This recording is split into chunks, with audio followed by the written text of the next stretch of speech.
Hello అండి, అందరికీ నమస్తే. Welcome back to this is Lavanya YouTube channel. ఈరోజు ఈ వీడియోలో చాలామంది ఇళ్లలో ఎదుర్కొనే ప్రాబ్లం గురించి చెప్తాను. అదేనండి, గ్యాస్ సిలిండర్. మనం సిలిండర్ను ఒక చోట కదపకుండా ఉంచేస్తే ఇదిగో ఇలా సర్కిల్లా ఒక మరక అనేది ఏర్పడిపోతుంది. అది నార్మల్గా సర్ఫ్ ఆర్ సోప్ ఏది పెట్టి రుద్దినా సరే వదలదు. ఇది చాలా కఠినంగా ఉంటుంది. ఇది తుప్పు లేదా ఐరన్ వల్ల పడిన మరకన్నమాట. అయితే దీనిని ఇలా చూస్తూ అయితే ఉండలేం. దీనికోసం ఈజీగా ఒక చిన్న చిట్కా చూద్దాం. నేను కొద్దిగా తినే సోడాను తీసుకున్నాను. ఒక అరచెక్క నిమ్మపద్ద తీసుకుని ఆ నిమ్మ చెక్కకు ఆ తినే సోడాను కొద్దిగా అంటించుకుని ఇలా జస్ట్ ఒక్క రబ్ చేసేటప్పటికే ఆ గట్టిగా ఉన్న తుప్పు మరక వెంటనే వదిలిపోయింది. చూసారా టైల్స్ ఎంత నీట్గా కనిపిస్తున్నాయో? నేను ఏమీ చేయలేదు. జస్ట్ తినే సోడాలో నిమ్మ చెక్కను అద్ది దానిని ఇలా బ్రష్ చేస్తున్నాను అన్నమాట. చూసారా అసలు కడిగేసినట్టు వదిలిపోయింది. ఎంత సింపుల్ చిట్కానో చూడండి. తినే సోడాలో అంత మహత్యం ఉందన్నమాట. తినే సోడా మనకి క్లీనింగ్ విషయాలలో చాలా ఉపయోగపడుతుందండి. మీరే చూసారుగా ఈ వీడియోలో. ఇప్పుడు నేను దీనిని జస్ట్ తడి క్లాత్తోనే తుడిచాను. వాటర్తో కూడా దీన్ని వాష్ చేయలేదు. ఎంత నీట్గా వచ్చేసాయో చూసారా టైల్స్. బాగుందా ఈ టిప్? నేను సిగ్గు లేకుండా అడుగుతున్నాను. నేను దయచేసి సబ్స్క్రైబ్ చేయండి, నా ఆవేదనను అర్థం చేసుకోండి.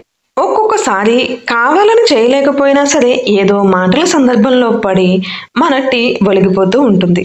అలా షర్ట్ లేదా డ్రెస్ మీద టీ మరక పడినప్పుడు చాలా ఇబ్బంది పడిపోతాం. ఒక్కొక్కసారి కాస్ట్లీ డ్రెస్ని ఏం చేయాలో కూడా అర్థం కాలేదు. నేను మీకోసం ఒక కప్పు టీని ఈ క్లాత్ మీద వేసి ఆరబెట్టుకుని తీసుకొచ్చానండి. ఇప్పుడు దీనిని ఎలా వదిలించుకోవాలో చూపిస్తాను. దీనికోసం మన ఇంట్లో వాడే షాంపూని తీసుకున్నాను. మీరు మీ ఇంట్లో వాడే షాంపూ ఏదైనా పర్వాలేదు. ఏ షాంపూ అయినా సరే దీని మీద ఒకే ప్రభావం చూపిస్తుంది. ఆ షాంపూని ఆ ఎండిపోయిన క్లాత్ మీద కొద్దిగా వేసి నేను రబ్ చేస్తున్నాను. రబ్ చేస్తుంటేనే ఆ షాంపూ కలర్ అనేది మారిపోతుంది. అలా కొంచెం నాకు చిన్న మరికే కాబట్టి టూత్బ్రష్తో నేను ఇలా బ్రష్ చేస్తున్నాను. మీరు బట్టలతో బ్రష్తో అయినా సరే దీన్ని క్లీన్ చేసుకోవచ్చు. ఇది ఒక మెథడ్. ఇలా కూడా ఈజీగానే వదిలిపోతుంది. అలాగే తినే సోడాలో కొద్దిగా నిమ్మ చెక్క ఇలా అద్దుకుని దానిని ఈ టీ మరకల మీద రుద్దినా సరే దీని వలన కూడా పూర్తి ప్రభావం అనేది ఉంటుంది. ఇది ఎండిపోయిన టీ మరక కాబట్టి దీని మీద కొద్దిగా వాటర్ అనేది చల్లుకుని అప్పుడు తినే సోడా నిమ్మ చెక్కతో ఇలా రుద్దుతూ ఉంటే ఈజీగా టీ మరకలు అనేవి వదిలిపోతాయి. నేను కొద్దిగా వాటర్లో రబ్ చేసుకుని ఇలా చేసుకున్నాను. ఇప్పుడు మరకలు అనేవి నిజంగా పోయాయి. తినే సోడా అలాగే షాంపూ ఈ 2 మెథడ్స్ కూడా మీకు షర్ట్ల మీద ఉండే టీ మరకలను పోగొట్టడానికి బాగా యూజ్ అవుతాయండి. మీరు తప్పకుండా ట్రై చేసి చూడండి. మీకు రిజల్ట్ అనేది తప్పకుండా అర్థమవుతుంది. ఇప్పుడు చూసారా, నేను వాష్ చేయకుండానే ఇది వైట్ కలర్లోకి మారిపోయింది ఈ క్లాత్.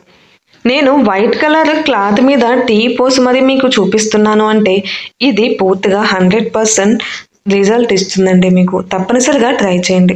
ఇదిగోండి ఈ క్లాత్ ఎండిపోయాక ఇలా ఉంది అన్నమాట. అసలు దీని మీద టీ పడింది అంటే ఎవరైనా నమ్ముతారా? నేను అందుకోసమే వైట్ క్లాత్ మీద మీకు ఇది చూపించాను అన్నమాట. ఇలాంటి ఇంకా ఇన్ఫర్మేటివ్ వీడియోస్ నా ఛానల్లో చాలా ఉన్నాయి. వాటి లింక్స్ అనేవి నేను ఇస్తాను. ఓన్లీ క్లీనింగ్ పర్పస్ వీడియోసే. ఆ వీడియోస్ కూడా మీరు ఇంట్రెస్ట్ ఉంటే చూడండి. అలాగే ఛానల్ని సబ్స్క్రైబ్ చేయండి. ఆల్రెడీ సబ్స్క్రైబ్ చేసుకున్న నా క్యూట్ సబ్స్క్రైబర్స్ అందరికీ థ్యాంక్ యూ సో మచ్.